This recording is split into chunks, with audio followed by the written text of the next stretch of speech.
Assalamualaikum warahmatullahi wabarakatuh. Perkenalkan, nama saya Intan Nisa Habibillah dengan NIM 8599060092. Kali ini saya akan melakukan praktikum mandiri pada modul 9 yaitu Bumi dan Alam Semesta dengan kegiatan praktikum 1 Bebatuan dan Udara. Pada praktikum kali ini kita akan mempelajari tentang udara melalui 3 percobaan sederhana, yaitu pembakaran memerlukan udara, tekanan udara, dan udara sebagai sumber energi.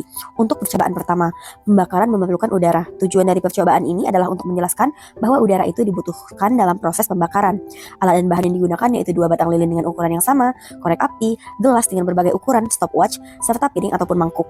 Langkah pertama, siapkan 2 lilin dengan ukuran yang sama. Kemudian letakkan di atas piring dengan jarak sekitar 30 cm.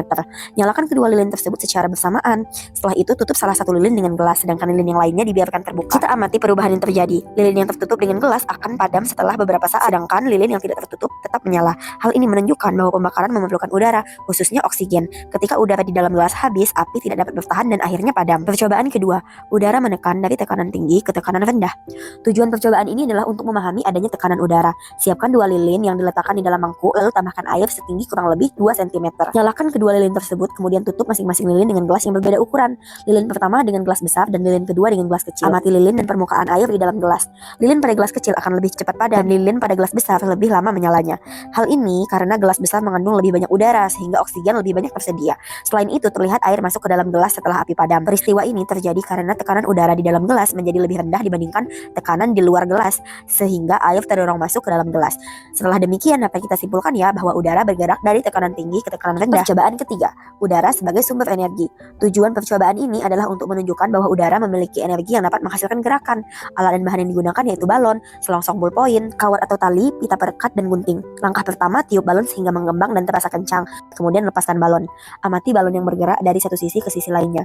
Pergerakan ini terjadi karena udara di dalam balon keluar dengan cepat dan menghasilkan dorongan. Hal ini membuktikan bahwa udara dapat menjadi sumber energi. Kesimpulan dari ketiga percobaan tersebut, dapat kita simpulkan bahwa udara memiliki peran penting dalam kehidupan, yaitu sebagai pendukung pembakaran, memiliki tekanan, dan dapat menjadi sumber energi. Kegiatan praktikum bebatuan. Jadi tujuannya untuk mengklasifikasikan bebatuan.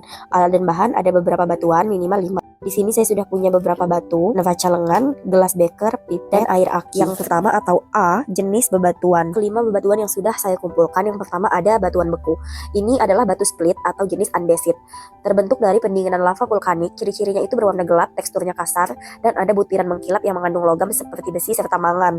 Yang kedua ada batuan metamorf. Batuan metamorf bisa jadi batuan kapur yang sudah berubah menjadi marmer kasar karena panas dan tekanan.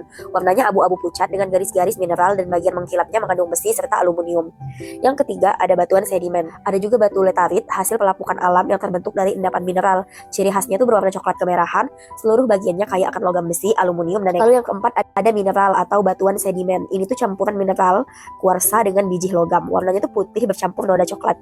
Bagian mengkilapnya mengandung pirit atau besi sulfida. Bahkan bisa ada jejak emas atau tembaga. Lalu yang kelima ada mineral ditambah batuan metamorf beku. Yang terakhir ini batu fragmen biji logam atau campuran berwarna coklat tua kehitaman. Sebagian besar isinya adalah mineral logam seperti besi, mangan, seng, dan timbal yang terbentuk dari proses alam yang kompleks. Lalu yang B ada karakteristik. Jadi kami melakukan reaksi bebatuan terhadap air aki. Yang pertama batu split atau andesit. Reaksinya hanya bereaksi di bagian permukaan. Muncul gelembung halus sedikit saja, perubahan warna menjadi lebih pucat. Bagian yang mengandung besi membentuk lapisan kecoklatan tipis. Yang kedua batu marmer kasar atau batu kapur metamorf.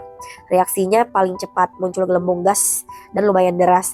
Perubahannya batu terasa agak panas di permukaan dan tergerus serta teksturnya jadi lebih kasar. Yang ketiga ada batu laterit. Nah, reaksinya bereaksi sedang, gelembung muncul merata di seluruh bagian batu. Perubahan warnanya coklat kemerahan memudar jadi lebih terang. Air aki terserap masuk ke pori-pori batu.